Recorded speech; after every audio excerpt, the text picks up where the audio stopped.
Welcome everyone to the last meeting of the Living Together Committee. So I'll ask Councillor O'Brien to have a karakia once Councillor Tanzos is seated. Morena tātou, māku I tīmata wā tātou rā, I whakatūwhare tēnei o tātou hui. Utiraki inui tātou, whakataka te hau ki te uru, whakataka te hau ki te tonga.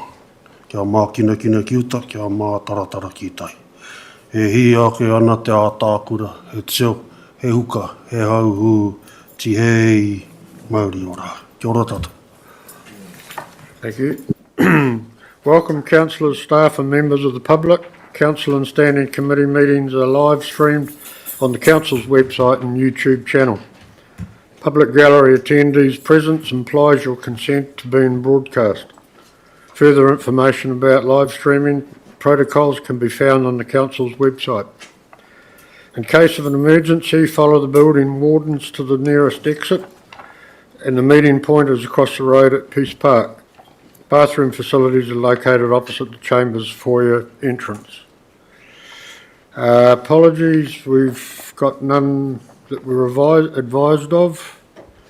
I don't know if Councillor Rangioho is coming online or is held up at the moment. Are there any acknowledgements or tributes? None. Do members have any conflicts of interest to declare? None. We've got no public participation, so move to confirmation of the minutes. Are there any corrections? I call for a mover and a seconder that the minutes of the Living Together Committee held on 19th of June 2025 be confirmed as true and correct record. Councillor Tanzos, Councillor Isles. Any discussion? All those in favour? Against? Carried. Community board meetings. I'll call for a mover and a seconder to run them all together. The following minutes be received by the Living Together Committee. Taneatua Community Board, 26th of May 2025. Rangataiki Community Board, 28th May 2025. Rangataiki Community Board, 16th of July 2025. And Murupara Community Board, 23rd of June 2025.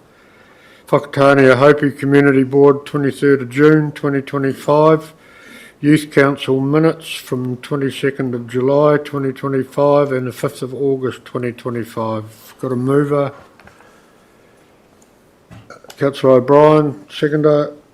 Councillor Dennis. I'd sort of raised my hands for a question actually, so I'm happy if someone else seconds it. Deputy Mayor Emmett. Question, Councillor Dennis. Just reading through both those sets of the Youth Council minutes, I noticed there's no councillor representing the Youth Council anymore. Have we not appointed them this term a councillor to the Youth Council? Are you answering or? Yes, I'll answer to that. Yes, I was appointed as a youth councillor. Oh, sorry. And the meetings that the Youth Council has, I have requested that I will be part of the meetings. I was advised by staff that they continue with what they have planned, and that they leave that to the youth coordinator, and that they'll contact me if they see that I should be available for that particular session. So I have asked and said, can I come to the meetings? Can that be put in my calendar? And that's the response I received from the youth, that the activities that they have planned with the coordinator, and it's not necessary for me to be there. Sorry, I was just confused, but yeah, no, that sounds good. Thank you. Thanks for that. Any other query? No. All those in favour? No. Against? Carried. Move to the reports. Laney, submission on the local government systems improvement amendment. Yeah, I'll invite Harvey to the table. Thank you. And Sarah Stewart, sorry. It's on pages 18 to 28 of the agenda.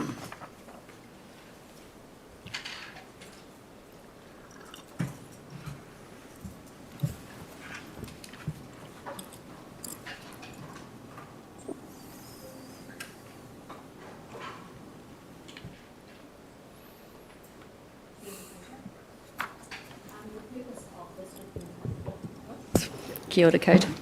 The purpose of this report is to present to the Living Together Committee a draft submission on the Local Government Systems Improvement Bill. Oh, still. I'll start again, shall I? So the purpose of this report is to present to the Living Together Committee a draft submission on the Local Government Systems Improvement Bill for you to consider and approve. Before I hand over to Harvey to go through some key points of the submission, I just thought it was interesting to note that this is just one of 32 legislative changes at this point of time that have some impact on the local government sector. So it just highlights the kind of the ever-changing context in which we're working in. Secondly, timeframes for preparing this submission for the committee have been tight. And often we would connect in with Tai Tuara, Local Government New Zealand in some way. And although we've viewed a draft from them, and the draft submission that you're receiving today is mostly aligns with theirs, a final submission is yet to be released from them, so we're unable to provide that with you today. Lastly, the approach we've taken in preparing this submission is to focus on key areas or key points rather than a clause-by-clause analysis. So I do know when doing this, Harvey has been mindful of his previous conversations with you during the long-term plan process and has tried to incorporate them. So with that, I'll hand over to Harvey. Thank you. Thank you. Morning, councillors. So the aim of the Local Government Amendment Bill is to help alleviate pressure on council rates. The bill is amending the purpose and the role of local government, essentially so that council focus on specific core services and spend on the basics. One of the key aspects of the bill is to remove the reference in Local Government Act to the for well-being that had been introduced by Labour. Instead, the bill reintroduced a purpose statement that was existing during the previous national government. I'll read it. It's to focus to meet the current and future needs of the communities for good quality local infrastructure, local public services, and performance of regulatory functions in a way that is most cost-effective for households and businesses. So that's the first point, is the change of the purpose of the local government. And also the bill defines the core services to be considered by the local authority. A list is given that is not narrow, but I will also mention it. So are considered as core services, network infrastructure, public transport services, waste management, civil defense emergency management, libraries, museum, sorry, I've lost and reserves, yes. So I'd like to make two observations around core services and what it means for Whakatane District Council. So we've done a bit of research. We looked at the annual report 2023-24, and 99.96% of the Whakatane District Council CapEx is actually spent on core services. So that's very high. 51% of the OPEX is spent on core services, but the rest include a lot of activities that are legislatively required, and it's reflecting some conversation we had when we were doing the LTPs, that there are a lot of functions and activities that are required. The report and the submissions are listing some of those. I'll go through some of them with you. So we've got the cemeteries, public toilet, community safety, animal control, road safety, building consents, liquor licensing, resource consenting, all the corporate planning and reporting, and to name a few. So for these submissions, we've put a number of recommendations. There are 3 key recommendations there. The first one is to address the lack of appropriate funding tools for local government to alleviate pressure on council and rates. That would align with the intent of the bill. The second one is to amend the core services list to include the full extent of all the functions that are actually required under government legislation and by the communities. And the last one, you would have heard that there's an intention to create, to add maybe new performance measures or create some benchmark, and we would like it to reflect the different council context. You know, council are quite different in nature, whether it's because of their population, their geography, or the way they operate. Yes, so that's what I had to say. I'm happy to take any question. Thank you, Harvey. Any questions, Councillor Tanzos?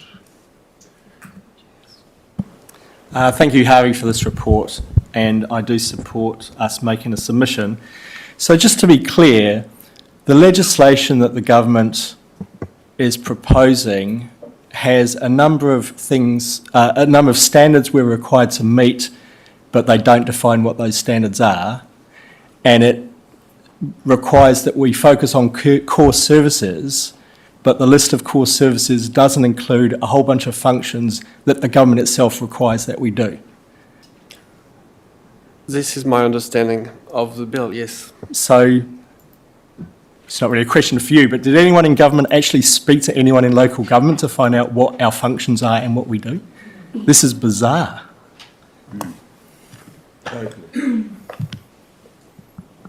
Councillor Jukes? Funny, my comment was actually going to be very, very similar. I didn't actually have a question, but my comment was that it is very, very surprising that what they list as their core services aren't some of what are our core services, like in the consenting that are required by other pieces of legislation. So I really support what you're saying there, and that I think it was the third recommendation, because we really need that emphasised to them that these are core services and should also be included. And also really support the funding tools comment, because that's always been the problem with local government, is the lack of funding tools that are available for us is, meant we have had to increase rates because we don't have any other funding ability, so any other ability to seek other funding, sorry. So yes, so thank you, and I think it's a great submission. Thank you. Councillor Dennis? Thank you, Mr Chairman. In your page 19, in the first opening corridor, where it talks about the proposed submission from WDC includes the following recommendations. The second bullet point, to further define and remove terms like good quality and cost effective to avoid further risks for council. I don't know if I object to that, but could you explain to me why you've put that in and the reasoning behind it? Yes. So essentially, there is local authority, when they will be making decision, will need to make sure that any decision is cost effective and it's good quality, but it's not well defined. So there's a risk that any party interested could essentially go to courts with council and just disagree with that approach. Councillor Boynton? Oh, you finished? Can I just go to the last bullet point on that page, where it talks about ensuring performance measures and benchmarks reflect different council contexts, etc.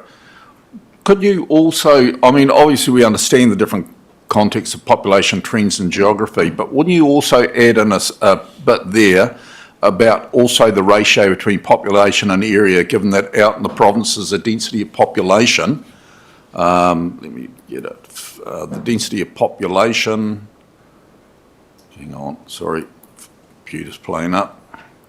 the density of population is dramatically less and the same core services are necessary but with less ratepayers. Wouldn't you also add in something like that? Because I appreciate the population trends and geography, but we've noticed things like the Regional Transport Committee tends to just allocate money based on population. But for areas like ours that have incredible amount of roading but less population, then surely your performance measures and benchmarks must include that as a way to inform government that our costs are higher because of less ratepayers but same amount of roads compared to those people. Yeah, we can do that. I'll ask another question later, thank you. Okay, Councillor Boynton. Kia ora. Thank you, Harvey, for your mahi. I had queries because the legislation also, it's quite an important piece of legislation in terms of how it determines what we may be doing in the next few years. It directly dictates. I mean, I know there's up to 64 pieces of legislation that local government is connected to, but this one's quite critical. And one of the things I noted was in regards to the removal of tikanga and Māori in the proposed bill. And I don't see any of that currently in this submission. I understand that for whatever reason, time constraints and we are heading into this current election period, that some things may have been left out. But I still think it's really quite important to do that. Because this submission reflects the council, it will be obviously seen by the public as well, but it provides an insight into what council considers important. So I just want to ask why that isn't there. I think Steve wants to add something. Yeah, I'm happy to respond to that. And I think you may have actually answered the question in your question, Councillor Boynton. Again, this was one of those submission opportunities from central government that was a very, very short time frame. So we were unable to schedule a workshop briefing where the full bill with 37 items, 37 items could be discussed. There could be a proper debate and guidance given to staff, and any further information to support the discussion across those 37 items could be presented. So we didn't have time to do that, but the staff were still quite keen, thought there were some specific things that we could put together in a brief submission from council and put through council decision making. So so it hasn't covered every point in the bill. And the submission has tended to focus on those ones where actually we could probably gather some very quick consensus around the table and make a decision. The other thing specifically on that has been comprehensively responded to by some national bodies as submissions. So that would be Local Government New Zealand, Taituara and a few others. I think too that actually that one being responded to by a national body, so a national position, is probably more appropriate than a pepper-potted approach from the sector, inputting in. So I'm quite satisfied that actually it's been covered off in other submissions that probably cover more gravitas because of their representation rather than our council. But councillors can also individually respond to the bill, and there is still time to do that, and I'd thoroughly encourage councillors to do that, because I know each councillor has its own particular constituency views, and across those 37 items there are a number of things that may be of interest to you that you might want to submit on. But this organisation is still fully committed to tikanga, to te ao Māori, and to our partnerships with iwi, irrespective of whether the council includes in this brief submission a part on tikanga. And that starts with our LTP, our priorities, and flows right through to the work we do. Can I respond? I mean, yes, that all those points are valid that you've made, Steve, but I know and understand that there is information there that actually could easily be accessed to be able to input into this submission, in which the staff have, probably knowledge of, and I don't think it would take too much to be able to include that in there, particularly if they've already, looked at things like this, and it wouldn't.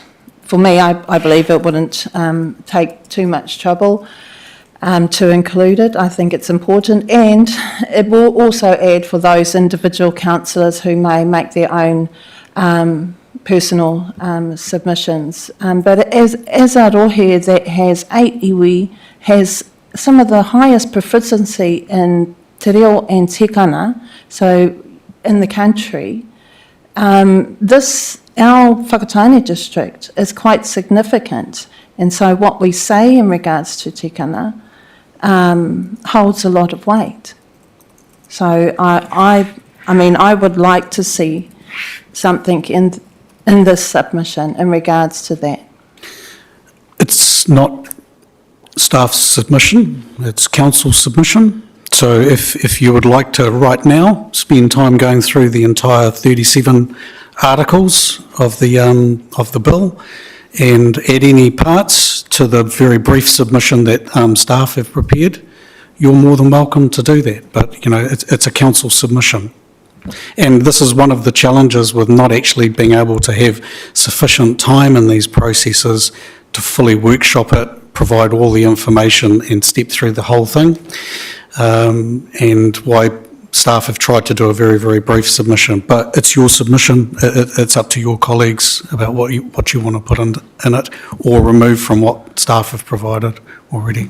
Can I respond? I believe... Can I just say that we're actually in question time at the moment, we're not in debate. Thank you. The section for the public, please. The section around tikanga Māori? Yeah. Yeah. So essentially the clause is removing any requirement to consider whether tikanga Māori is a relevant skill or knowledge set when appointing the member of the board of a CCO, so a council control organisation. Thank you. Mayor Victor? Harvey, how much time did you spend on this submission and all the others that you've done? I mean, you must spend a lot of time. You've got to dissect the bill and then write a report. That's not a core service, right? It's not even covered in our list on 24. So, Well, just because it's a core service doesn't mean it's something you can't do. But in fact, we do it, and we spend a lot of resource in it. It seems to get, I don't know if it's anywhere in the bill, reflected in the bill. Next comment. I was just questioning how much time is actually dedicated to this sort of thing. I think we probably need to go away and work that out. I don't think it would be fair for Harvey to say exactly how many hours right now, but we can certainly come back to you. Well, he's also extremely productive, so possibly not as much as you think. I don't think the Mayor is casting an aspersion on that. He's making a general statement that this is another part of what government reforms give us that are never factored in, but it includes, becomes part of a core service because we've got to respond. Councillor Tanzos? Yeah, thank you. I just wanted to follow on from Councillor Boynton's line of questioning. And I certainly don't think we should go through the whole bill right now, clause by clause. But I do think that that is a particular clause that's really relevant for our community and that I think as a council we should oppose. My question really is, and I thank you for reading the clause out, because it's actually quite a simple thing to address, which was we simply opposed the removal of tikanga. We opposed that clause. My question was going to be, how difficult would it be to put something in the submission, but it seems to me it's actually very simple to say we oppose that clause. And I think Councillor Boynton should move an amendment when we come to the recommendations, or make a proposal that we include that in the submission. It would be simple. Sorry, can I? Councillor Dennis? Just two more questions, please, Mr Chairman. On page 20, on the second bullet point down, one of your submissions is to proceed with the proposed amendment to extend the allowable reappointment term for chief executives from 2 to 5 years. Now, I know at the moment CEOs are appointed for 5 years, and then you're only allowed to appoint them for a further 2 years before you have to go to market. Could you explain to me the reasons why we put that in? Yes. So by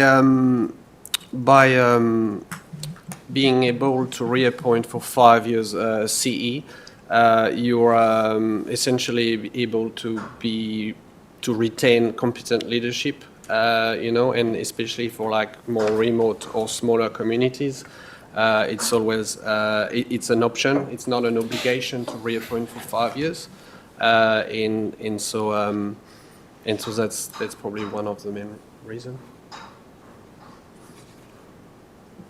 Okay, thank you. Obviously, I actually like the idea you put it in there, because to me it produced a bit of stability.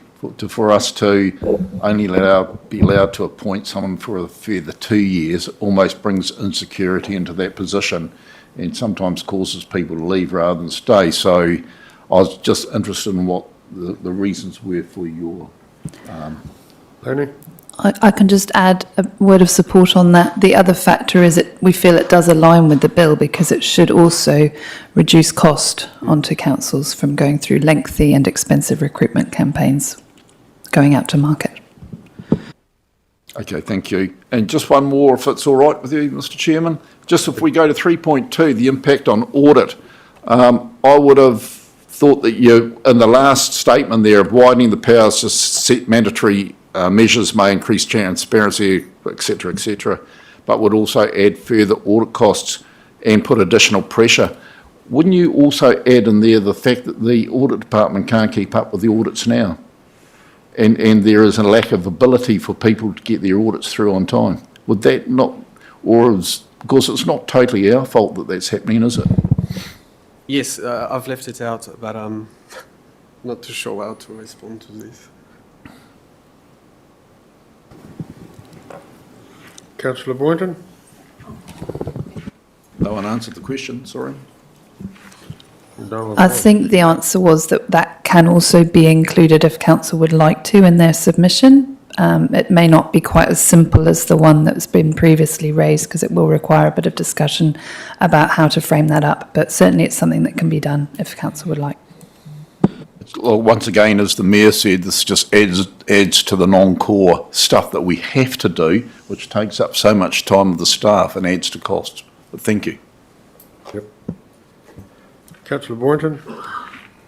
Are we in question time? I just wanted to check to see when I can put forward a amendment or motion regarding asking for support to include a section in the submission that relates to tikanga Māori requirements for council-controlled organisations, and putting in there that a recommendation to oppose repeal of requirement to consider tikanga Māori NCCO appointments.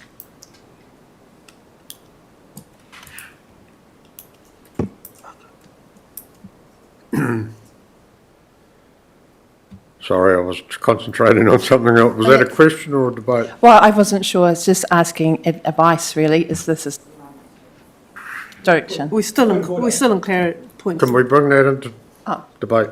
Thank you. Yeah. Well, point of order, I was just, I'm not sure that it's a debating. I mean, the content we would debate, but in terms of the process, and I look to Alex for guidance on this, thank you. is I would have thought that when the recommendation gets moved, that we just add subject to an amendment in the way that the councillor has just outlined. Yep. Thank you. Thank you. Deputy Mayor Inman. Yeah, thank you, Mr Chair. I just wanted to go back to get a clarity on the Chief Executive reappointment term. So at the moment, the Chief Executive is appointed for 5 years and then currently can get reappointed for 2 years, at which point it goes out to market and everyone applies for it. That's correct? But we're suggesting that it goes for first 5 years and then a second 5 years. So it is an option, not an obligation, but yes, what the bill says is that you can reappoint the chief executive for another period of 5 years, as opposed to just for a period of 2 years without advertising. Oh, but the council Up still have to this. 5 years. Up to 2, so yeah, exactly. So sorry, council could also decide to reappoint a chief executive for 3, 4. Thank you, that's what I was looking for. Yep. Mayor Luca. Back to page 19 where it says that we spend 100% on capital expenditure and 50% on OPEX. So roughly in a year, the breakdown between CapEx and OPEX is, I think there's about twice as much OPEX spending as CapEx. So that means that it's 50% of a bigger number. So actually overall, we are not spending that much on what they define as core activities, which is all subject to, your definition, because it's actually fairly open-ended. It sort of says recreational. Would that be right, what I just said, right? That CapEx, OPEX, so it's actually, if you take the whole lot, the whole pie, it's not quite as, this is a little bit sort of, not really representative, is it? It's difficult to respond without the numbers in front of us, but I will go and check now, because we do have a draft annual report that's coming up next week. That doesn't sound right to me. I don't think we spend double on OPEX as we do on CapEx, but I will go and check right now and confirm that. Thank you, Larry. Can I just say something to that? Yep. It depends when they've put in that 51.35% staff wages, because one of the biggest operating costs is staff wages. So unless they've assigned staff wages that come into that roading, it's a very distorted figure. Does everyone get what I'm meaning? It's like, I'm not sure if you've assigned the portions of wages to those activities, which I would say you probably haven't, because it would be very, very difficult. But that figure would be a lot higher if the staff wages to those activities were incorporated into those operating costs. So it might not be as bad as it actually looks, yeah. I guess what I'm getting at is you've stated numbers with 2 digits of precision there. And it does really matter how the breakdown goes. But anyway, I think we have to take some care with that, because it could be a point that someone will hone in on. Okay. We'll move. The recommendations are that the Living Together Committee receives a submission on the Local Government Systems Improvements Amendment Bill report, and 2, Living Together Committee approve the submission that the Local Government Systems Improvement Amendment Bill as attached in Appendix A. Yes? Did you want to do the recommendation separately, so councillor? Okay, thank you, Alex. We'll just move with number 1, that the Living Together Committee receives a submission on the Local Government Systems Improvement Amendment Bill report. Got a mover and a seconder. Councillor Dennis, Deputy Mayor Inman. Any debate? All those in favour? Carried. The Living Together Committee approved the submission on the Local Government Systems Improvement Amendment Bill as attached in Appendix A for the submission to the Governance and Administration Committee. Have a mover and a seconder.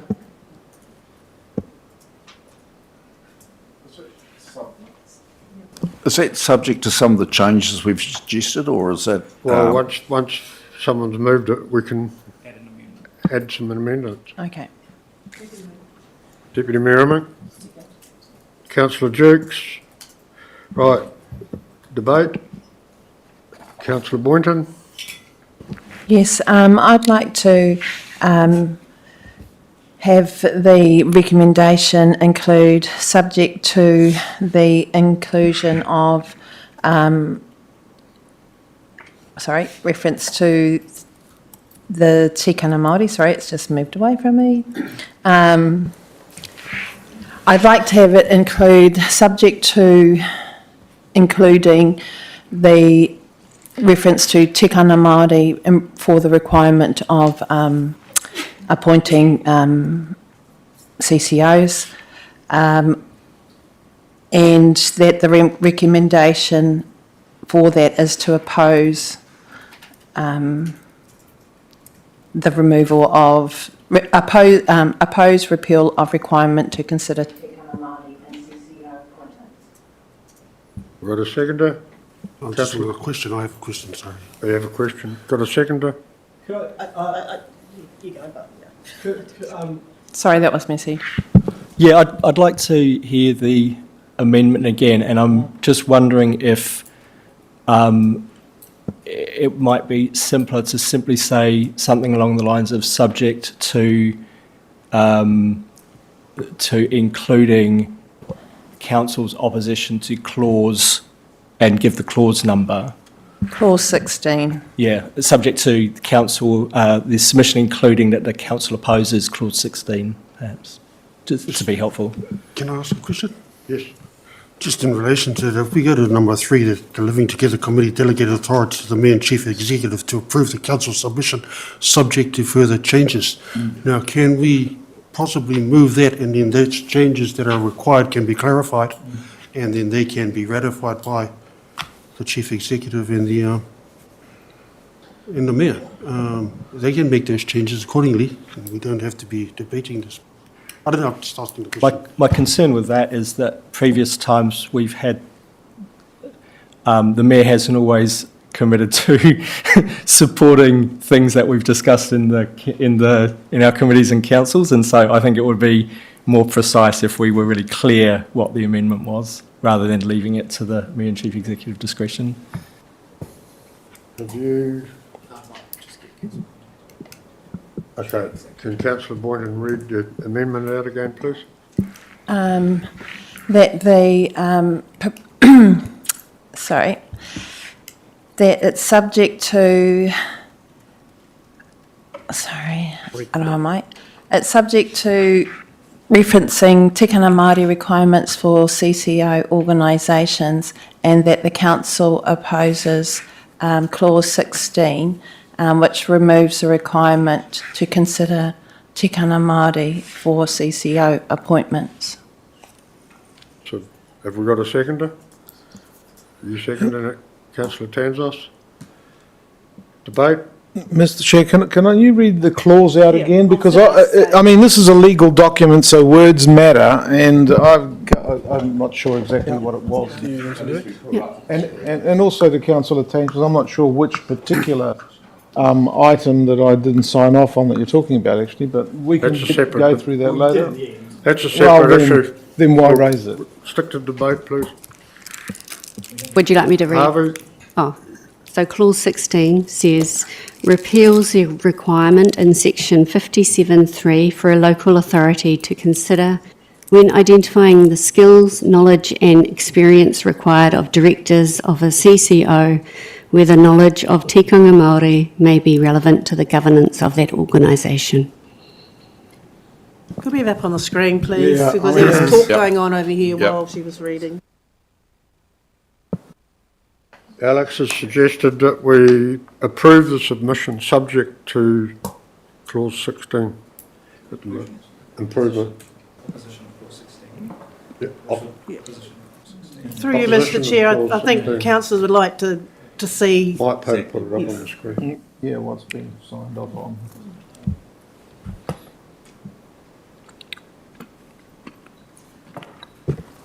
While we're working on that, I do have a response for the Mayor on those numbers, if that's helpful. Yep, go ahead. So in the 2024 annual report, the OPEX was 76 million, CAPEX was 63. So if you combine those numbers, it's $139 million. 50% of 76 plus 100% of 38 is 101. So our overall expenditure on core services is approximately 75%. Thank you. As defined in the new bill, which does not include a whole bunch of legislative compliance services. Like writing submissions. Yeah. Which is an enormous amount of time spent. Yeah, okay. We still need a bit of time. Okay. While we're waiting for that, could we do section 3, the Living Together Committee delegate authority to the Mayor and Chief Executive to approve the Council's submission, subject to further changes? Can we do that before we do Councillor Fuller? I'm happy to drop it. Okay, sorry, we can't do that. So, are we just waiting for it to go up onto the screen?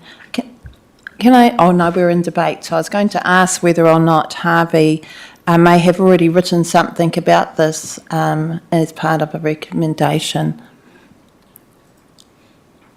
As part of the submission, if you already have something that you may have already drafted that relates to inputting this into the submission. I've put some information together. It will be easy, but basically it's aligning with what Councillor Tenskos was talking about, which is to repeal clause 16. That would be the recommendation point. Okay. I'm wondering if a way forward might be for Harvey to just read clause 16 out again. We have silence in the room so everyone can hear and pay attention.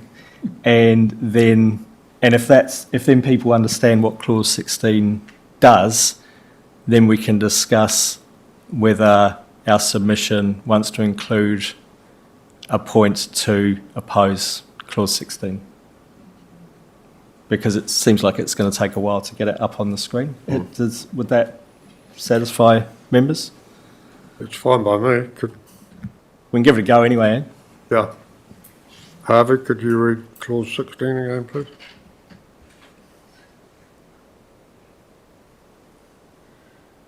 I've got the paraphrase of it, but Sarah's got the exact wording, so we'll start. Okay, it should be coming up in a second. Clause 16 repeals the requirement in section 57(3) for a local authority to consider, when identifying the skills, knowledge and experience required of directors of a CCO, whether knowledge of tikanga Māori may be relevant to the governance of that organisation. Thank you. Can someone paraphrase that? So can I just, as a point of clarity, which is probably why, it was like one of those ones where we probably don't need to deal with it, is because if that clause is removed from the Local Government Act, it doesn't mean that you can't consider tikanga as an important thing. So it's actually, it doesn't really matter. At a local level, if you have strong commitments to partnership, tikanga te ao Māori, then they will still flow through. Just because the requirement under the Act to consider it has been removed doesn't mean that you don't have to consider it. And I probably just want to make that point, because it's not saying that you shouldn't consider it. It's just removing a line. So you can still consider it. If that's helpful. Yeah. Harvey. I might just add a point. The section 57.3 that's referred in the clause 16 It does not say that a CCO director must have Tikanga Māori skills, but it says that it must be considered whether it's a relevant skill. Okay. Thank you. So you still moving the amendment? Can I respond? Am I able to respond? Or do I just wait till everybody else has a say? Sorry, what was I that? think in terms of process, you've proposed the amendment. People are having debate, and then you have the last right of reply, Councillor Boynton. So you're moving this amendment, the amendment? It's already been Oh, yes, moved, yeah. Councillor Tanzos, yeah.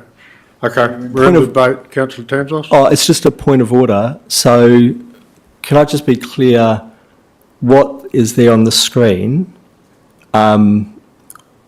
which is a recommendation, it's not exactly the words that Councillor Boynton used in moving her amendment, but I think it's a good form of words because it's concise and clear. And so I suppose I'm wondering if Councillor Boynton is willing to adopt that as the wording of her amendment, and I'd be happy to agree with that as the seconder, and then we can simply debate that. Yes.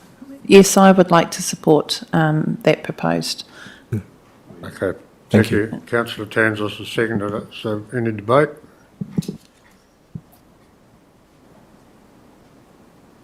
No? You want to reply? Reply. I believe the councillors may have already seen some information regarding this this kind of recommendation to be included in the submission.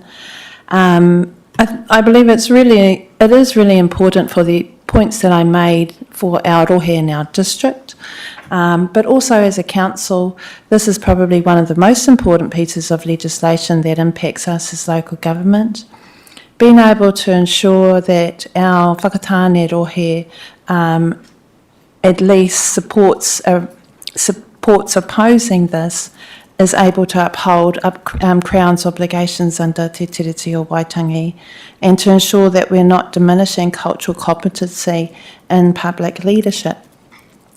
Article 2 of the treaty guarantees tino ranatiratara full authority and self-determination over Māori lands, homes and taonga. A CCO entity that may make decisions that impact on those lands, waters and taonga, and knowledge of te ao Māori and te tiriti is very valuable for directors of CCOs, especially given our district itself. Kia ora. Okay, we'll put it to the vote. All those in favour? Aye. Against? Carried. Thank you. Councillor Puller, do you want your vote recorded? No. Thank you. We go back to that amendment? Okay, so now we move to number 3, Living Together Committee delegate authority to the Mayor and Chief Executive to approve the Council's submission subject to further changes. Have a mover? Councillor Jukes, Deputy Mayor Iming. Any debate? Mayor Luca? I'm happy to be removed from there if it's a desire of the council. Not worried? I'm fine. I'll just leave it to the chief executive. I think it's fine. No. It's fine. We've got some clarity. Yeah. Any other debate? All those in favour? Against? Carried. Thank you. We'll move on to section 9.2, pages 29 to 43. Better Off Funding Report, August 25. Laney.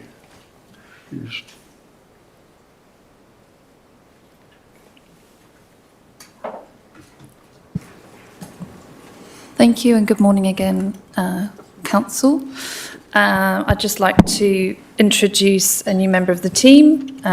We have Sierra Thompson-Clemmer with us this morning to present this report. Sierra is our current project coordinator covering Pearl, who was looking after this programme of works. So she's relatively new to the team, but she's doing a wonderful job of looking across this whole portfolio. So she's prepared this report this morning and she'll be giving you some highlights. Thank you. Good morning, everyone. I'll take the Better Off Funding paper as read, but would like to highlight the following details for the 7 projects funded through the Better Off Funding program. These projects are delivering real benefits to communities across our district and may have otherwise not progressed without this funding. As with all externally funded projects, our goal is to deliver under budget and on time, with the final milestone for delivery in June 2027. A couple of projects have experienced delays and budget variations, which is expected in complex initiatives that require extensive community engagement and dependencies on external stakeholders such as the Regional Council. We are seeking the committee's approval to reallocate a portion of the budget from the Active Whakatane Cycleways project to help fund a shortfall in the Natural Hazards Resilience project. Both these projects are expected to be completed within this financial year, and this reallocation will require DIA approval, but we are confident that we can secure this. Another important thing to highlight is that our Natural Hazards Resilience project is a critical priority for our district. It strengthens our emergency response capabilities, which is essential for community safety. Our recommended option is to approve the budget reallocation today to ensure timely delivery of this critical project. Thank you. I'm happy to take any questions. Any questions? Deputy Mayor. Thank you, Mr. Chair. Good morning, ladies, and welcome, Sarah. I just wanted to, did you say that you want to reallocate funding that we already have from Active Whakatane to the Natural Resilience project? So what projects there are on the books within the Active Whakatane that are at risk if the funding is approved to move across? I'll try and answer that question. So at the moment, the Active Whakatane project includes the Edgecombe to Thornton cycleway, which is split into 4 sections. So sections 1 and section 4 are essentially complete. There's a small amount of remaining funding just to fix some access ways for mobility vehicles and so on, just at those 2 ends. Sections 2 and 3 were put on hold while we wait for some works by Regional Council on the stop banks. And then the section 3 was due to be completed this year, but there were some hold-ups with just arranging approvals with local landowners. Section 3 we believe is ready to go, essentially. Section 2 is going to take a lot more time because we're still waiting for some confirmation around the Bay of Plenty Regional Council works. Just to add to that, something you may not be aware of, and I hadn't picked up on it myself, was that Active Whakatane was the project name for a portfolio of footpaths and stuff around the whole district. And I think Councillor Amink was saying, what of the Active Whakatane list would be at risk if you were to do this? So actually, it's not Active Whakatane. They're specifically relating to the Better Off Funding Edgecombe to Thornton pathway. Just a supplementary, Mr. Chair. Thanks for that, both of those explanations. So if we've got 2 sections of the cycleway that are not able to be completed and we get the approval to transfer the money over to the resilience projects, doesn't that mean that that's never going to get achieved and that we would have to fund that ourselves rather than funding it from this?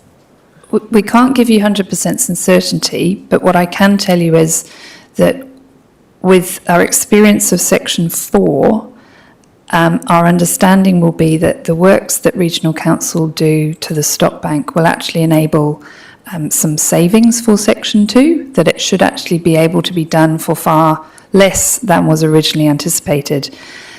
The difficult thing is, A, we cannot determine whether that can be done before the deadline for the DIA funding to be spent. Secondly, we don't have any visibility over those timelines for Regional Council to do the works or what they will do, so we don't know how much it's going to cost to go along the top of it once it's done.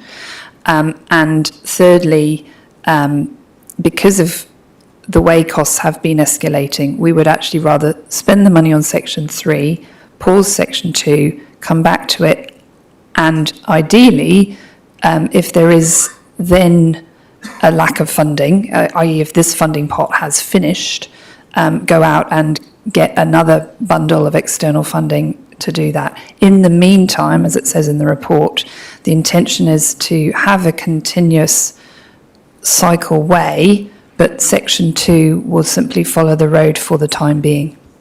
Yeah, I was just going to ask that. Thank you. Councillor Riles?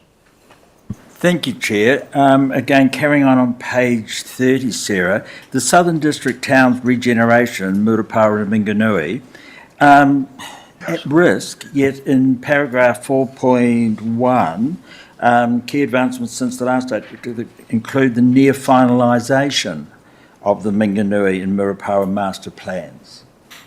So what is the risk there? I'll answer again, if that's all right. I'll do my best anyway, but we can always bring one of the project managers in if we need to.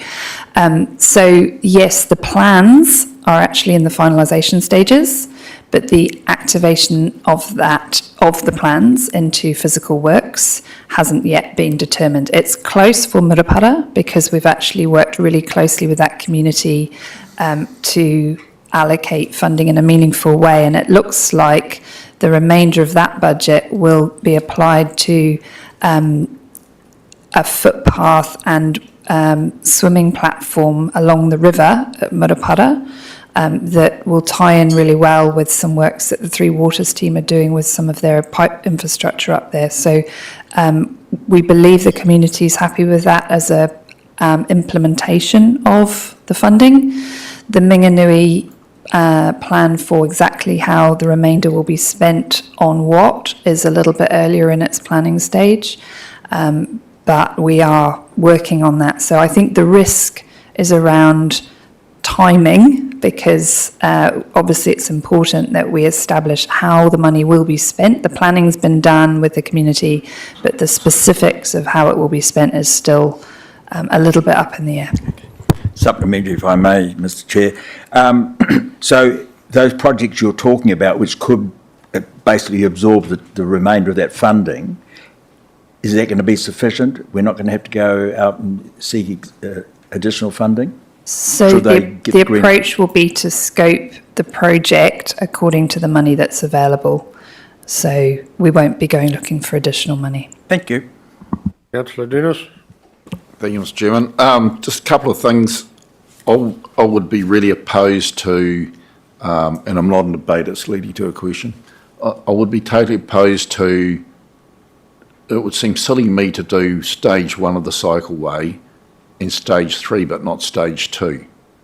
And so I would have voted no for this, except for one thing you said, where you said that we have to wait for the Regional Council to do their riverbank thing. Does that mean that, hang on, I've lost the plot on that one. Do you think that there would be money available that we could apply for, and how much would it cost to do that one section? It just says it's not that much, because you're thinking of giving away 367, part of that money would go to stage 3, wouldn't it?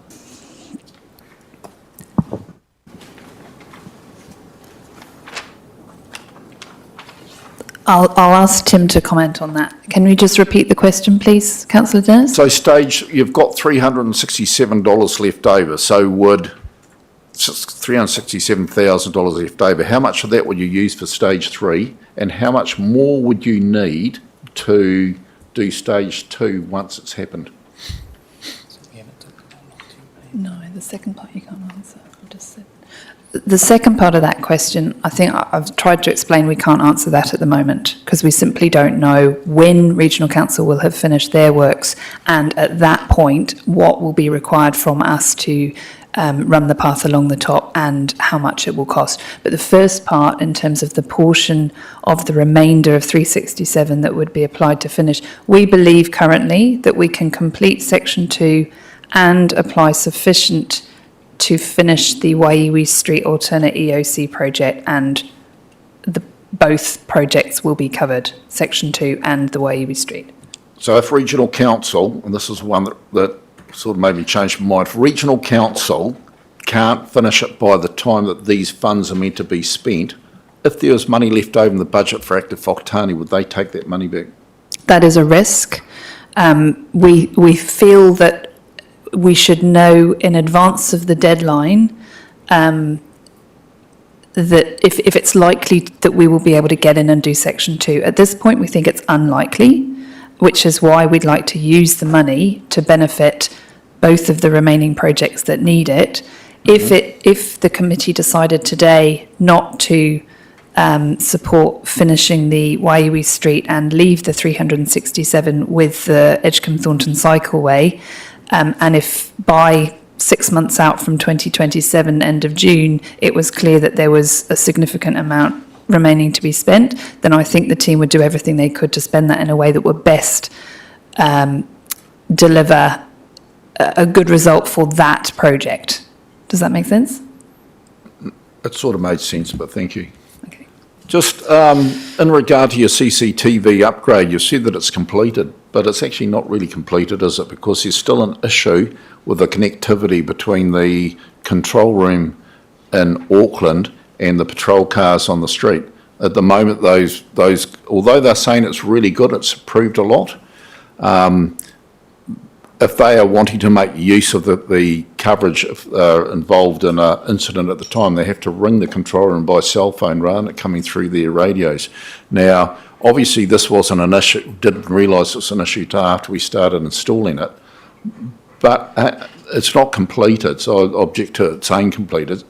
Are we putting pressure on that system? And I know I talked to the local police inspector at the regional mayor's conference in Potiki, but we haven't received an answer back. So I'm concerned that we're only getting a second-rate system here for the amount of money we spent. We continue to put pressure on that.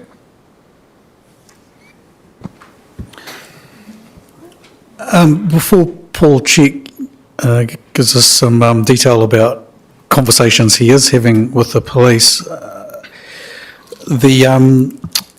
that was never in scope for the CCTV project. The radio control and how the communication between a security provider and the police, that was never in scope for the CCTV project. So the CCTV project is complete because the scope of the project was to replace and upgrade our CCTV network and also procure a monitoring function. Additional to that, a challenge was raised. From my perspective, we've done all we can in order to improve the communication, but they do have a new communication system in place, and from my understanding, it's working adequately. It's not perfect, but it's still working adequately. But a lot of the challenges aren't on our side. The challenges are on the police side and their policies around external calls and things like that.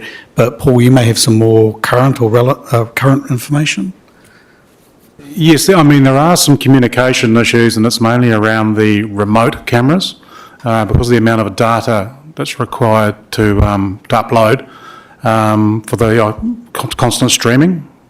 And we're working with Spark to try and resolve that. It affects mainly the AMPR cameras and those more remote cameras in areas like Kopariki and out in the rural districts. So it's an ongoing issue that we're working through with our provider WatchU and with consultants. With regard to the project itself, it is complete. I mean, there are a lot of ongoing issues in and around vandalism, whatever, which need to be addressed separately because they're obviously a target for those nefarious types out there. In terms of communication with the with the central monitoring, we have put in a radio system. So we do have radio contact with the police directly from central monitoring in Auckland, and that was a big improvement. And once again, something that wasn't contemplated, but we managed to bring in within budget. Excellent, thank you. Councillor Tanzos? Thank you. I'm going to go back to the cycleways. I did find this a little bit hard to follow, to be honest. My first question is, and I think it would have been helpful to have had a map. So because my concern is having bits of cycleway completed and then kind of stranded, unusable. But I think I may have heard that for the section 2, which is not to be completed immediately, there is an alternate route, so people can use section 1, come off it onto the road, and then back onto section 3. Is that correct? Okay. Okay, that's great. That was probably my big concern. The other thing was, and it comes back to the Deputy Mayor's line of questioning, and I hear the arguments for moving the money over.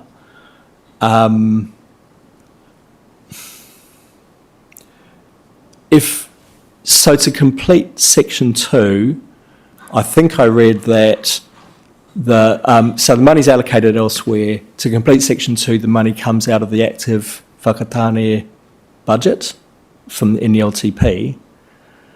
So does that mean essentially that money in the better off funding that's allocated for cycleways, it'll be used elsewhere, and essentially the active whakatane strategy, less will be done with that budget because some of the money that was going to be used for cycleways has now been allocated to the emergency centre?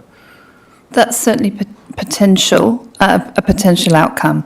I think, again, it's really difficult to predict exactly how that will happen, because if for example, it does eventuate that the Bay of Plenty Regional Council stock bank works don't get completed until sometime in 2027, there is still, as you pointed out, LTP funding in the current year, the next year, and the following year, 27-28. So if when that work is complete and we come in and do section 2, we would be looking to use the LTP funding for whichever year that becomes possible. So I guess in answer to your question, in that year that is affected, which is likely to be the 27-28 financial year, depending on how much it costs, the total available for cycleways as a whole would come down by that amount. But again, it's really difficult to be working with those uncertainties. Yeah. There's also, as you will well be aware, there are other sections of cycleways that the team have been working on in terms of the Mill Road section out to Awakiri along the Te Rahu Canal and so on, that I don't think those are going to be impacted in the short term because this is still a little way away. But yes, the answer is potentially yes. Okay. Yeah, thank you. Yeah. Deputy Mayor Emmett? No.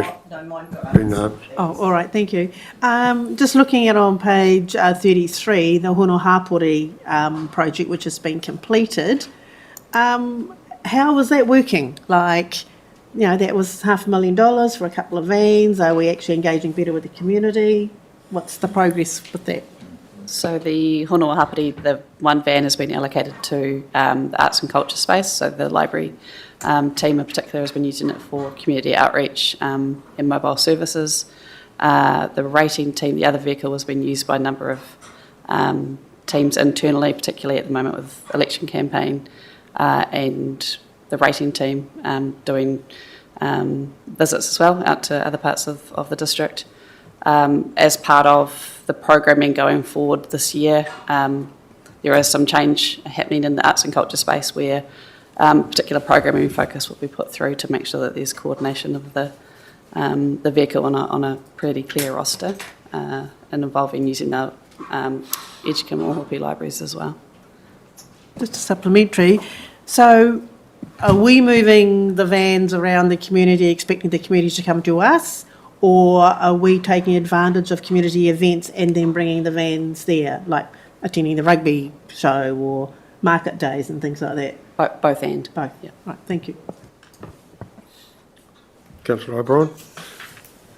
I do support the hold on Section 2. I understand, I don't see us why we should be putting resources and finances into a space and a place that could be undone by the work that regional council will be doing on their stopping.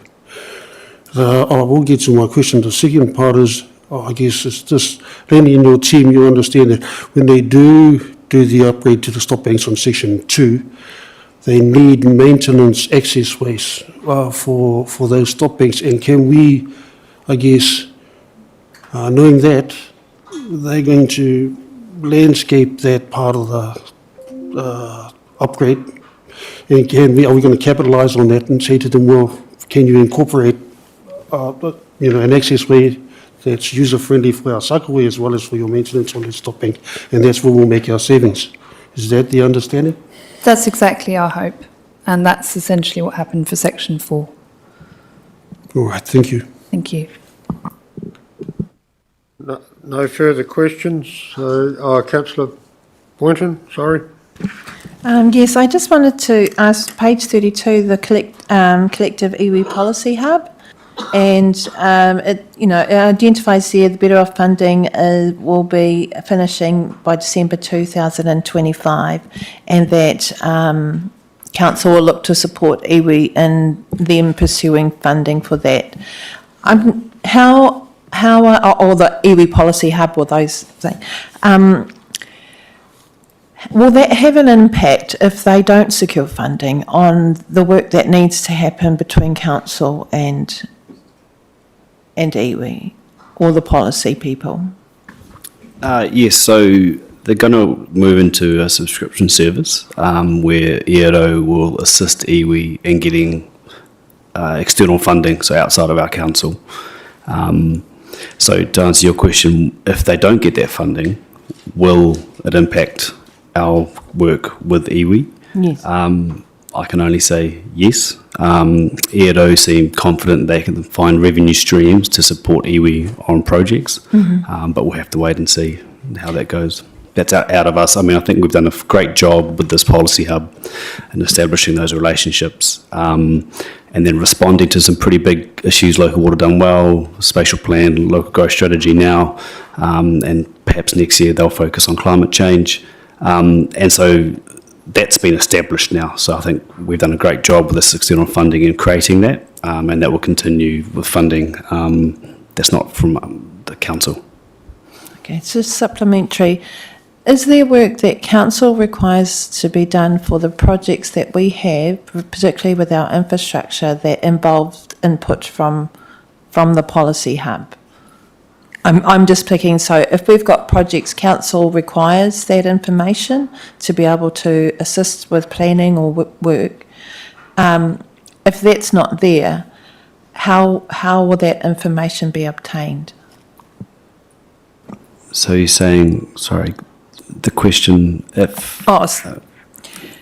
Basically, if we don't have the iwi policy hub, will it impact the projects that council has and needs to get completed? It may do.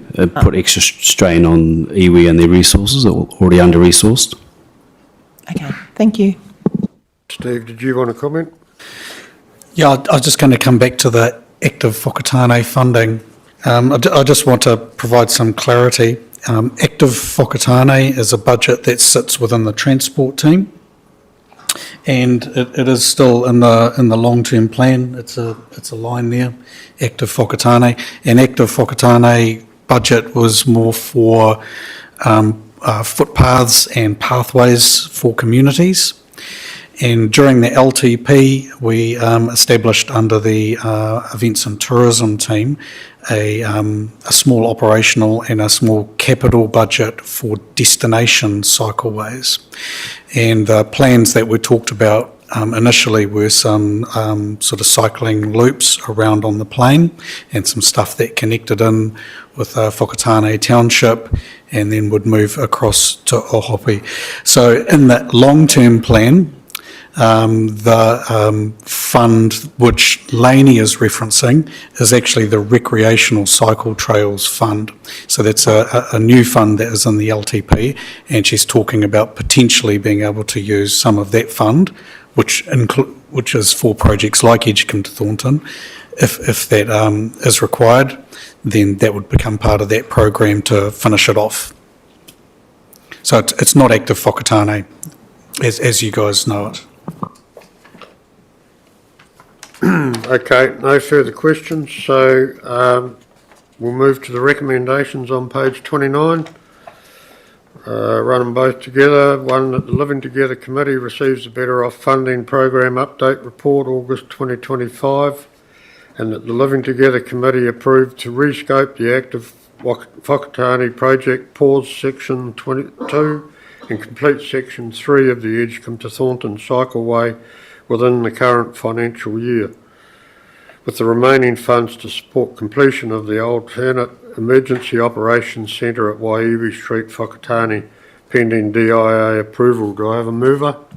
Mayor Lurker, seconder, Deputy Mayor Emmett. Any discussion, any debate? All those in favour? Against? Carried. I was hoping to sort of knock everything out before the break, but the way the discussion's going, we've still got 2 to go. I suggest we have a break till 10:30.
good. Okay, we'll come back to order, please.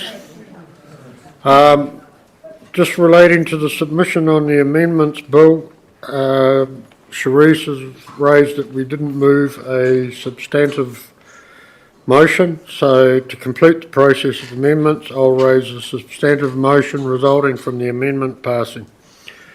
And I'll get councillors to vote on it. So the motion is that the Living Together Committee approve the submission on the Local Government Systems Improvements Amendments Bill as attached in Appendix A for submission to the Governance and Administration Committee and subject to Council's opposition to Clause 16. So do I have a mover? Yeah. Sorry, I'm not understanding what we're doing. Didn't we already do this? We haven't done the substantive motion. I see. All right. Okay. Yeah. All right. So, Councillor Boynton, you're moving? Can I just ask, so we're not undoing it, are we? No. Subject to Council's opposition to Clause 16 as part of the motion. It's just restating what we already passed. Okay. Yes, I'll Yeah. move the motion. Councillor O'Brien, you second. Any debate? All those in favour? Aye. Against? Carried. Thank you. We move on to section 9.3, Whakatane District Draft Open Spaces Strategy. I'll hand over to Alex or Ian. Thank you. Yeah, Ian and Gareth. Gareth might be leading the way. Morena koutou, Council. Thank you for taking the time to listen today. We're coming back to you after your recommendations at the Council briefing on the 28th of May regarding the proposed adoption of the draft Open Spaces Strategy, which is on pages 44 to 132. They do seem like a lot of pages, but most of those are the supporting documents. So the purpose of this report is to provide the Living Together Committee with the final district draft Open Spaces Strategy 2025 to 2035 in response to directions received from the full Council briefing. The purpose of the Open Spaces Strategy is to set some clear principles, pathways and strategic directions for how Council moves for the provision, management, stewardship and sustainability of our open spaces from our current state into our future view. And our future view you will see quite heavily embedded within the body of the strategy. The process started a number of years ago, 2021, 2022, and has been picked up in April this year to bring it to fruition and conclusion for Council. The consultation process has taken place over a large number of opportunities, right around the local, the long-term plan, the opportunities for the open spaces strategy, the Rex Morpeth Hub consultation, and recently there has been pre-engagement with iwi through Toi Kotuia, and those feedback have been reflected in the body of the strategy.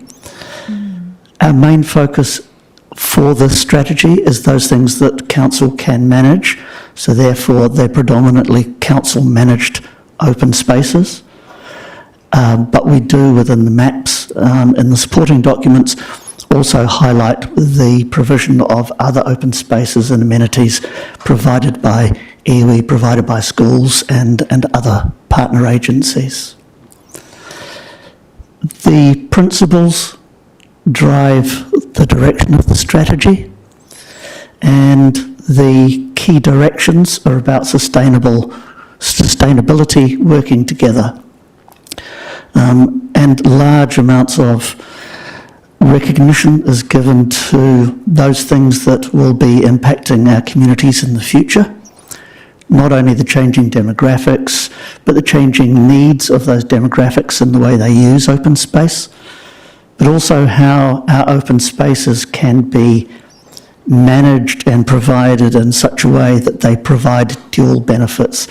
So there are no single activity provision, and there is an emphasis on the duality of those assets for things like water, wastewater management and retention, at the same time as allowing them to be green open spaces and green corridors for our communities.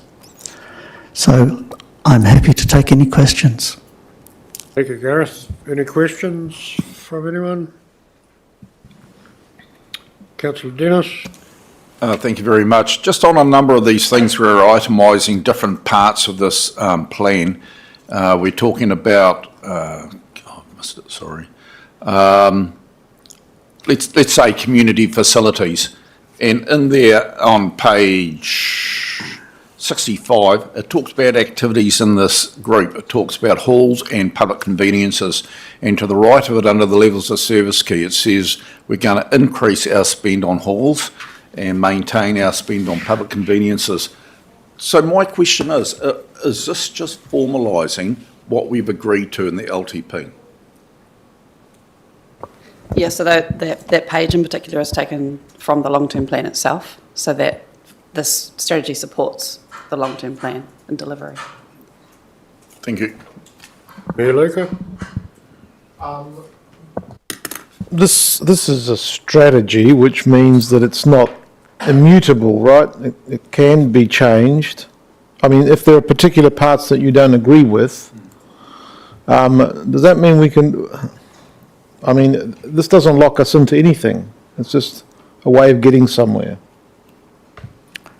Through you, Mr. Chair, it is a way of getting from what we currently have and out of necessity some ad hoc planning in the past. So the full nature of our open spaces needs to be managed in such a way that is principle-based, that has some strict directions, and actually rolls out a program of work over 10 years. So it is a way of getting from where we are currently to our ideal vision of the future. It's certainly not immutable, but it does recognise, and particularly with the 2028 three-yearly review, that there will be items such as the full awareness of the impacts of climate change, the full awareness of the impacts of the local growth strategy, and the full awareness of other unknown legislative requirements that we would be in a position to meet because we actually have a strategy that sits over and above our direct provision and asset maintenance. Thank you. Steve, you wanted to comment? Oh, sorry. Deputy Mayor Emmett. Thank you, Mr. Chair. Good morning, gentlemen. Thank you for the report. It looks really lovely, and I understand that it's a strategy, and we've got things in here that are embedded with a budget in the long-term plan. I guess a concern that I have, and there's a question coming, is that the budgets that we have associated with some of these projects, even though parks and reserves are core services, considering that we are not delivering on some of our CapEx projects, with some of these things, and I'll use all the parks and reserves example, some of those things are not essential. So would there be any problem if some of these were paused until the 2028 review, just so that we can start ticking off some of our other CapEx that we're not delivering on?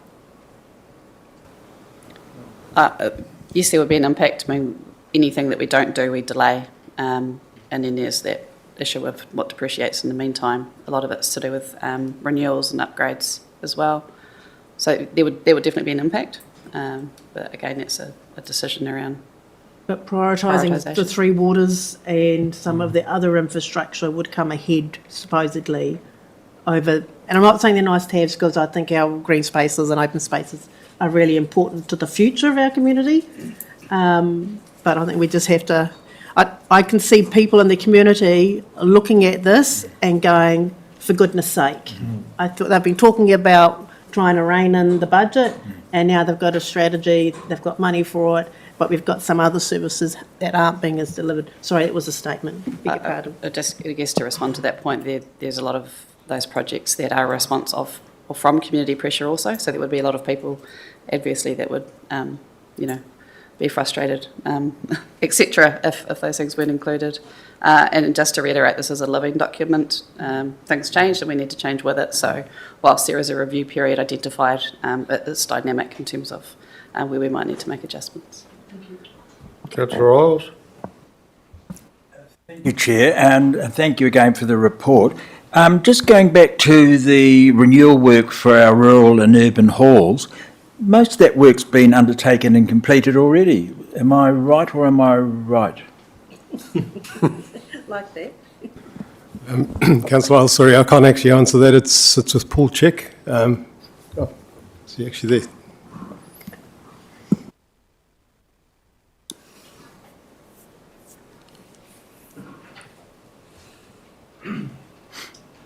Yes, it'd be fair to say that we've made a lot of progress with our urban halls and rural halls, particularly over the last 12-month period. BOF funding assisted with that as well, because as part of the seismic upgrades, for example, of Waimana and Te Teko, we were able to do a lot of make good work and actually lift the general condition of those facilities. And I guess it's reflected in our current LTP, that level of condition, because we don't have a lot allocated this current financial year to address any issues across urban halls and rural halls. Right, so I go back to my original statement. The work has really been done, hasn't it, on the rural halls? That's correct.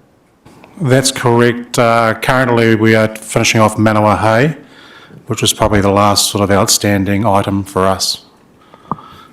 Thank you. Supplementary, if I may. The second bullet point, the Rex Morpeth Park and War Memorial Hall redevelopment. In the annual plan, we had something like 7 million, didn't we, for emergency repairs and ongoing. And I see, and later on the report, and we've already discussed it at earlier meetings, that there's a portion of that being taken out now for the rescoping of the stage 1 going forward. So we're looking at taking some of that money that was actually allocated in the annual plan for maintenance and repairs on the existing building into developing the strategy. Sorry, could I just clarify your question is whether money from the Rex Morpeth project has been used to develop this strategy? No, the strategy for the upgrade of Rex Morpeth itself. So, yeah, I guess in the next paper you'll see that we've got 2 phases to the project, pre-major development, post-major development. The funding that was approved through the long-term plan is all for that purpose, being the functional upgrades, the master planning and the funding plan. I raised the point during the LTP process that initially that money was there for repairs and the maintenance that had been lagging on Rex Morpeth. Still there. Yeah, it's still there. That's the lion's share, yes. It's the lion's share, but it's not all, right? In order to complete the other requirements of the long-term plan, which were the master plan concepts and the funding plan. Right, okay. Councillor Dennis. Just a question in regard to cemeteries. I see reading through the whole report that we're looking at expanding the Taneatua cemetery, and with the Whakatane one, we still looking for somewhere to go. My question is that with the increase of percentage of people who have been cremated rather than buried, has that pushed it further out, the requirement to find a new spot for Whakatane cemetery? I understand, Ian might be able to respond better, but I understand that there has been an increase in cremations over burials, which has bought us some time, essentially, but we still need to keep that as a priority focus. Correct. Correct. We have worked out, as you say, that there's definitely been an increase in the number of cremations. and that tends to be, constantly increasing. However, we have looked at the number of burials we currently have as well, and we've based the actual sort of remaining lifespan of the cemetery on those burials. So, so it has given us some more time. It's pushed it out a little bit further. So we've got another 10 years. Approximately, yes. Thank you. No further questions, so we'll move to the recommendations on page 44. That the Living Together Committee receives the Whakatane District Draft Open Spaces Strategy 2025 to 2035, and that the Living Together Committee adopt the Whakatane District Draft Open Spaces Strategy 2025 to 2035. Councillor Dennis moves, Councillor Tanzos is second. Any debate? If not, all those in favour, say aye. Aye. Against? Carried. Excuse me, Mr Chair, sorry, you're just a little bit quick. I'm just thinking in terms of a communication that is going out about this strategy, if there's some sort of statement in there that talks about its longevity rather than things that are going to be actioned sooner rather than later, just to give some sort of softening rather than people overreacting to it. Yeah, I've been sitting here mulling that, scanning through the document, and I was going to say something but I didn't, but I'll throw it out there now, which was, sometimes strategies can be about identifying what needs to be done.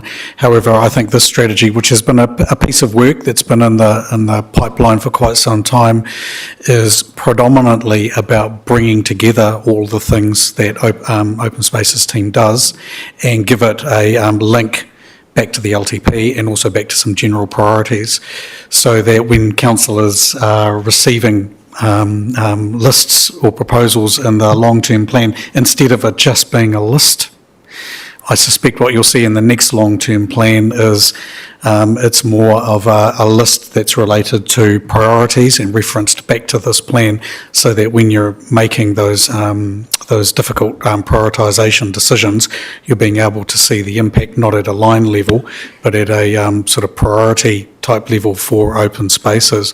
So I've been thinking that, the communication might be around actually pulling together all of the existing work program under one umbrella. It's not about funding, but it's about making sense of what we do in order to create some sort of vision or direction. I hope someone was writing that down. It sounded not too bad. And thank you for that. Yeah, is that helpful? Yeah. Mayor Luca, you Statistics are useful comment? as well. I would. 30% of over 65s for the decade. Gotcha. Yeah, I mean, it is a strategy and we have to have one of strategy of some sort. I don't agree with all the bits of it, but it is a draft and any part of any document could be changed at any time by any act of council. So I will support it. Yep. We voted on it. Yep. Okay. Thank you, Ian, and thank you, Gareth. We move to section 9.4, Morpeth Recreational Hub Phase 1 Update Report. Yeah, we voted. Yep. Yeah. You asked a question. That's why it felt like we were going back and, This is on pages 133 to 136. Welcome, Kristen and Kevin. Hand over to you. All right. Thank you, Mr Chair. Kia ora, councillors. So the purpose of the report in front of you is to provide an update on the Morpeth Recreation Hub project. I'll take the report as read and we'll just provide some high-level summary of progress to date since the last update to you all at the June Living Together committee meeting. So really the key highlight... Oh, that better? All right, so the key highlight is that the governance structure is now live.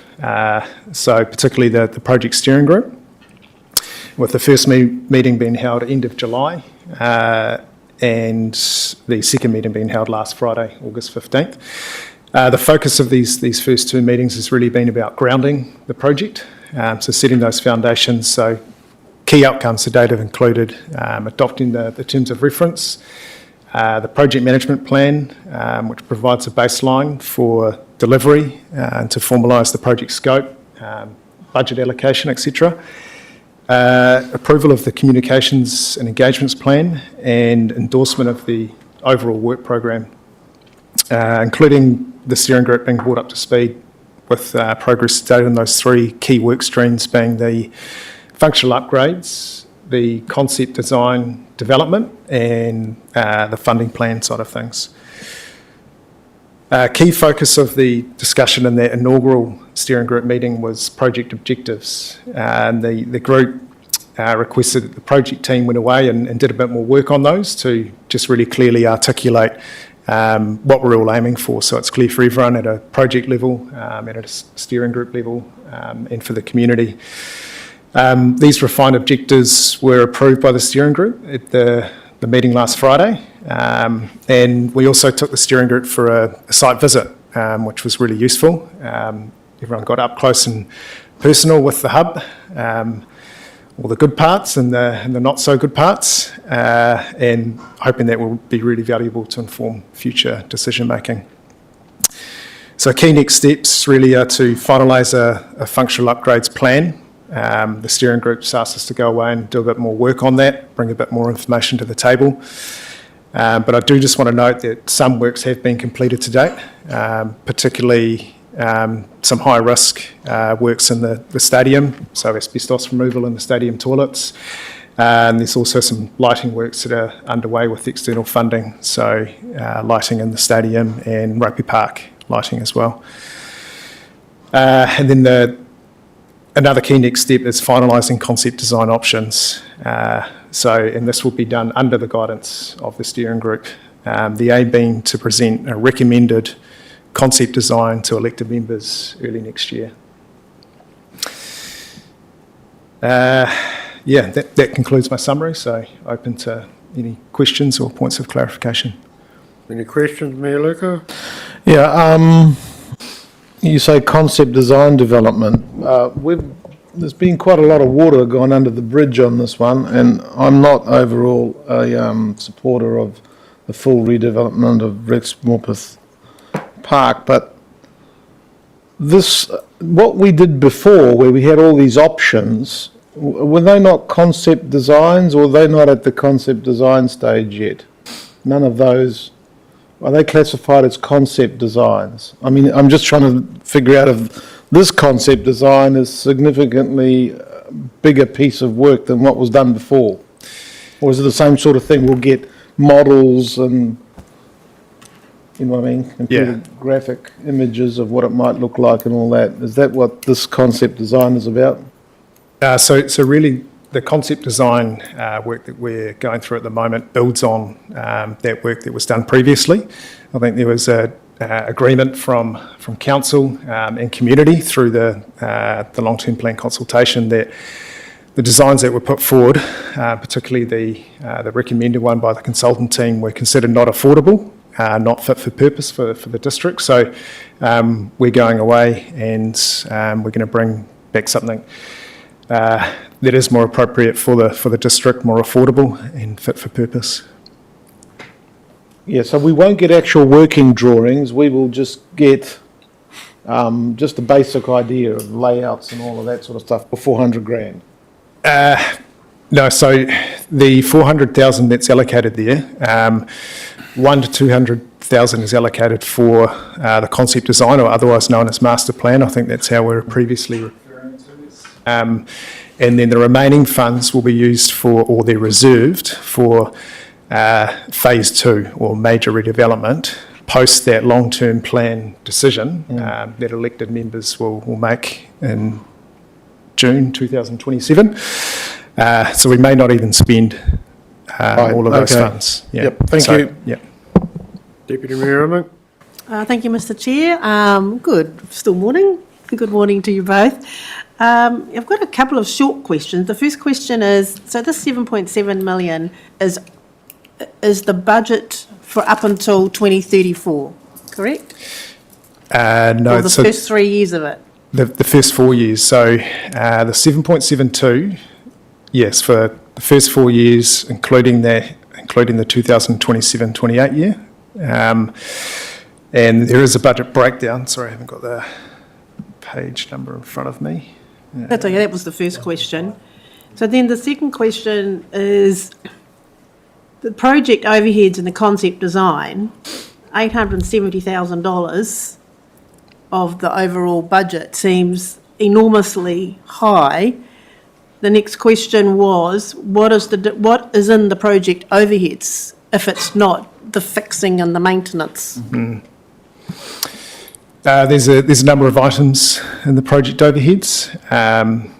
You've got project management included in there, project coordination, governance, and all the other expenses that go with the project, communication. And with the concept design item, I think we just covered that. Or are you wanting more clarification on that? No, I was item as actually well? just really, I just, that seemed to be an awful lot for 4 years. Like you're not changing a light bulb or actually improving anything. And Sorry. it just seems to be, a big part of the budget Just to reiterate, that's over the 4 years. over the 4 years. So if you break that down, divided by 4, you'd get the annual.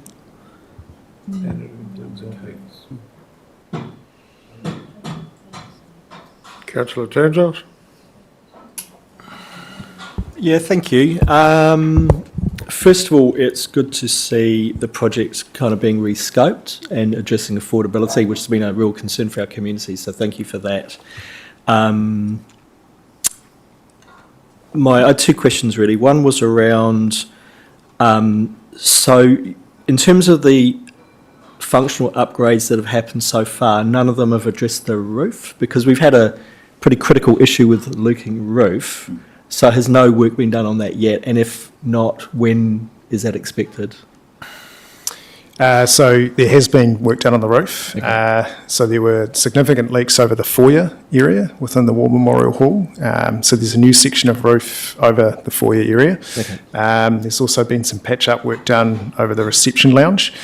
So the key remaining weather tightness issues are over the stadium and the little theatre. That's a big package of works that requires some careful planning, considering the asbestos in there and the high cost of doing that. So what we're considering is whether that happens now as part of these functional upgrades, or whether that's deferred until after the long-term plan decision on the future of the redevelopment. So just to be clear, because I know I'm down there watching the kids playing basketball and that, and I know that there's ongoing issues in the stadium with leaks. So are you saying that they won't be addressed till the long-term plan? No, that's still being considered. The big factor being the cost of fixing that area of the roof. It's a big job, yeah, I can see that. Yeah. And so the funds that are available need to be spread across, a number of issues within the hall and the hub. So that's really one of the key problems that faces both the project team and the steering group is making those decisions on where it is allocated to. Where the priorities are. That's it. Okay, so that's still being scoped. We're still to see exactly when that will happen. Yeah. All right, thank you. My other question was around the funding plan. So what I saw in the paper was that that looks like that'll happen after 2026, the development of the funding plan. And so just clarifying on when that's happening, and also would you agree that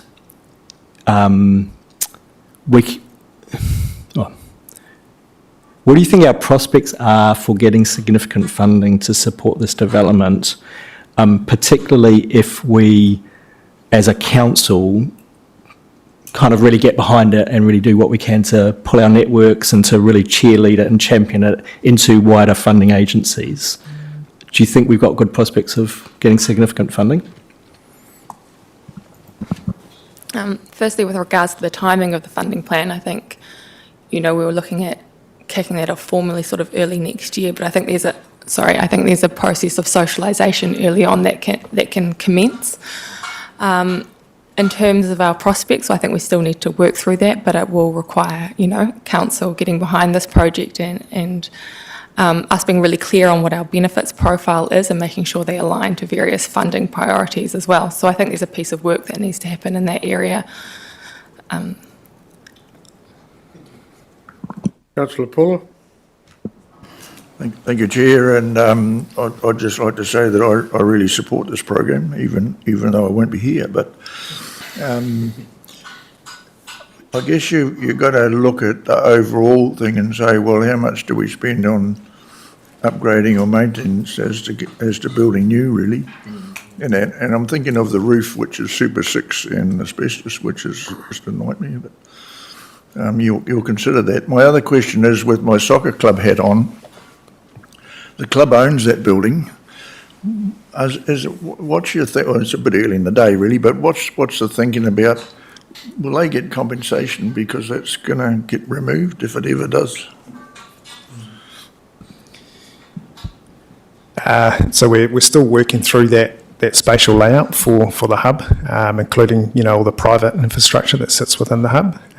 So it's probably a bit too soon to be talking sort of what's going where, but we will be working through that with the steering group, and we'll bring that back to elected members in due course.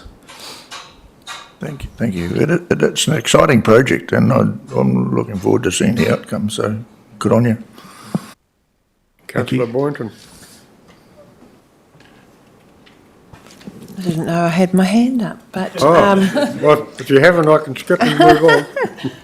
No, I do support it, and thank you for the clarity that you brought forward with the questions before, because the public always have a concern that what we had set down when we were doing the long-term plan was that the key basics were getting done so that the public could use it and knew that if they were in there that they were going to be safe. So you have identified that and made it clear that we're always at that point of being tied up in the decision of what we might be doing, and so we hold off because we'll waste money if we go put that money in there now. So thanks for clarifying that. Thank you.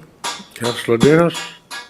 In regard to the top line that Councillor Imick brought up about the project overheads, and the reply from Kevin saying that some of it's for governance and project management, all that, I've always found it strange that in our budget we have money put aside for the wages for the staff, and then we also add it to each project we do. It's like double dipping. And so I'd love an explanation from the new finance person about that.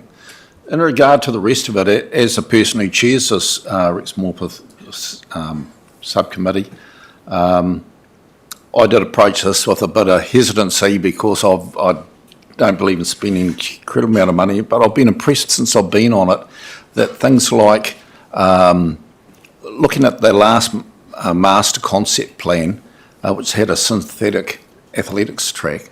Obviously, the group is looking at, do we really need it and could we eliminate it? So they seem to be looking at ways to cut down on some of the amount of money that was put in project for it before, and also expanding the croquet courts.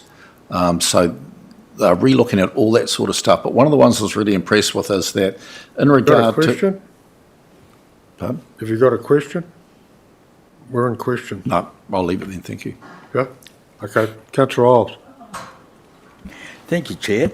Look, just getting back to this functional upgrades to 6.8, and it was touched on there about the weather tightness of the building.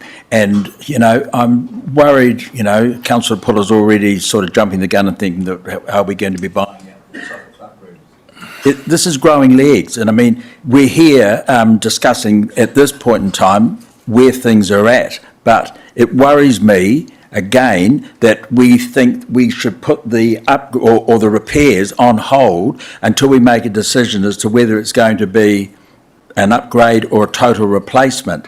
Meanwhile, that outfit is hired out left, right and centre, and I'm just wondering how long can we actually stall those major repairs that are required. I might have not articulated my question correctly in the previous agenda item, but this is where I'm really worried now. How far do we put that on hold? So it's currently being worked through with the steering group. Like I mentioned earlier, there's a limited amount of funds to go around for these functional upgrades, and we just need to go through that prioritisation exercise to work out how it's to be spent, addressing not just the weather tightness issues, but some of the safety issues and functionality issues, major accessibility issues within the hall and the hub as well. So that's the exercise we're going through right now. Supplementary, if I may. So again, you know, asbestos and what have you, if by any chance our upgrades go beyond the 6.8 and eat into the actual 7.7 that has been approved in the LTP, that is something that could possibly be the outcome?